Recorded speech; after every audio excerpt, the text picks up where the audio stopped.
Good morning friends.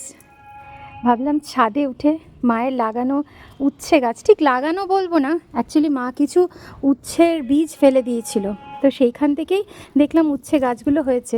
ও মা, আবার একটা উচ্ছেও হয়েছে। তো যাই হোক, আমি ভাবলাম যে মায়ের দেখানো একটা পুরনো অনেক দিনকার আগেকার রান্না একবার তোমাদের সাথে একটু শেয়ার করি। তো এটার জন্য যেটা লাগছে সেটা হচ্ছে যে উচ্ছে পাতাগুলো, দেখো সব সময় তো সবার কাছে নিম পাতা অ্যাভেলেবল থাকে না, বা হয়তো একটু খাবারটা একটু চেঞ্জ করে আমরা খেতে চাইলাম অনেক সময়। তো অনেক সময় কি হয় আমাদের, দেখবে যে আমরা হয়তো তরকারিপাতি যেগুলো আছে, ওয়েস্টসগুলো যেগুলো আমরা তরকারি কাটার পরে হয়, ঠিক আছে, তো তো সেইগুলো আমরা ফেলে দেওয়ার ফলে অনেক সময় কি হয়, অনেক সময় তোমার এই ধরনের গাছ বেরিয়েই যায়, ঠিক আছে। তো আমাদেরও অ্যাকচুয়ালি এরকমভাবেই হয়েছে।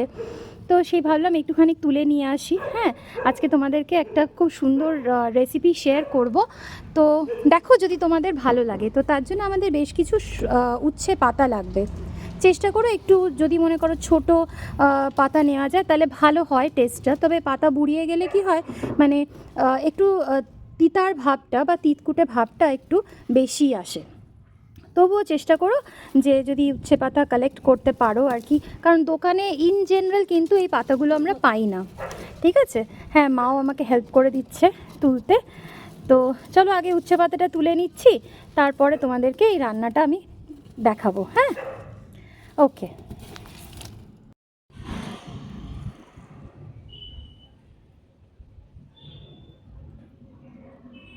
এরপরে আসছি যে আমার টোটাল রান্নাটা করতে কি কি লাগবে।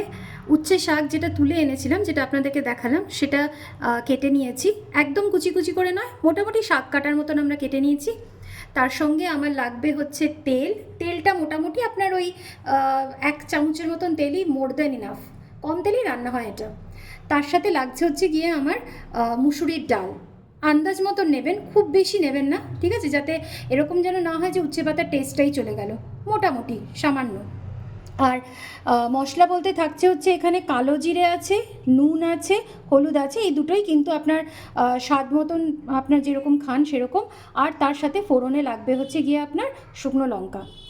এরপর যেটা করব সেটা হচ্ছে এই যে আপনার মুসুরির যে ডালটা রয়েছে, এই মুসুরির ডালটা আমি ইয়েতে দিয়ে দিচ্ছি, গ্যাসের মধ্যে দিয়ে দিচ্ছি, যাতে করে গিয়ে কি না এটা আপনার আধ ভাঙা মুসুরির ডালটা হয়, ঠিক আছে।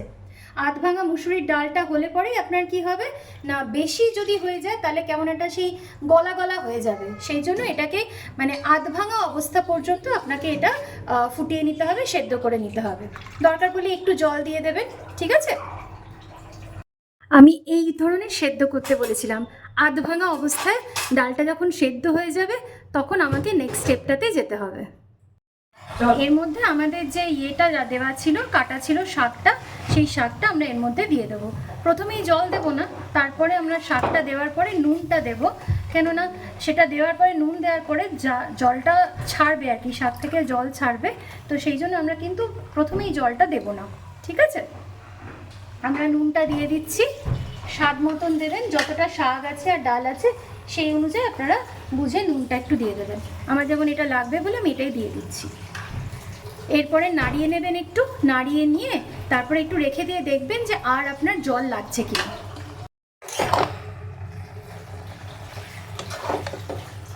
শাকের কোয়ান্টিটিটা যেন বেশি থাকে ডালের থেকে, তাহলে কি হবে, ওই যে টেস্টটা থাকে উচ্ছে পাতার, যে টেস্টটা থাকে সেই উচ্ছে পাতার টেস্টটা আপনি পাবেন।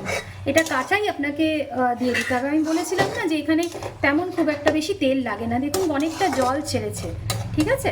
তো ফার্স্টে ডালটা দিয়ে, সেদ্ধ ডালটা যেটা আছে তার মধ্যে আপনি পাতাটা দিয়ে দেবেন, পাতাটা দিয়ে নুন দিয়ে একটু নাড়িয়ে নেবেন।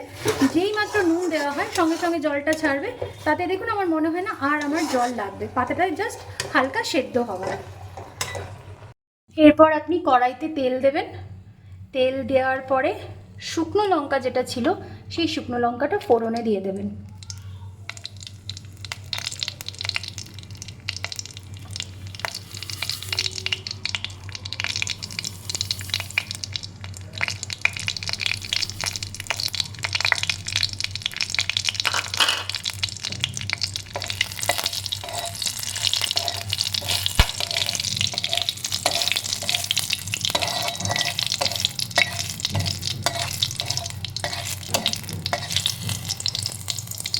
এটা হয়ে গেলে তারপরে কালো জিরে,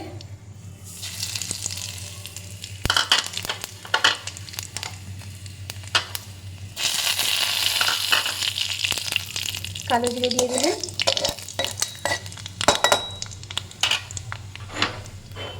তারপর যে শাকটা ছিল সেই শাকটা এটাকে ফোড়নে দিয়ে দিলেন।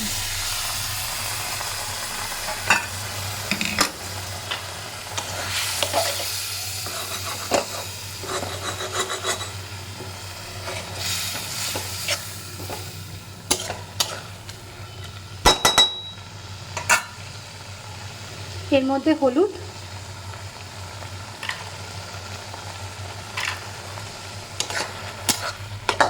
একটু নাড়িয়ে ঠিক কনসিস্টেন্সি হয়ে গেলে পরে আপনি এটা নামিয়ে নেবেন and it is ready to serve. গরম ভাতের সাথে রবিবার দিন বেশ জমেই যাবে, কেননা এখন তো মোস্ট অফ দ্য কেসেসে বাড়িতে এরকম হয়েছে যে ওয়ার্কিং লেডিস বেশি, তাই রবিবার দিনটাই মোটামুটি পাওয়া যায় একটু এরকম রান্নাবান্নাগুলো করার জন্য। তবে হ্যাঁ, যারা বাড়িতে থাকেন বা যারা মনে করেন যে পরেও করতে পারবেন, কাজ থেকে ফেরত এসে করতে পারবেন, তাদের ক্ষেত্রেও কিন্তু এটা ভালো লাগবে। Thank you so much. ভালো লাগলে একটা লাইক, একটা শেয়ার করবেন। Thank you. And the final outcome, এটা আমার প্রথম রান্নার ব্লগ, মায়ের থেকে শেখা। যদি ভালো লাগে আপনাদের ভালোবাসা দেবেন ব্লগটাকে। Thank you.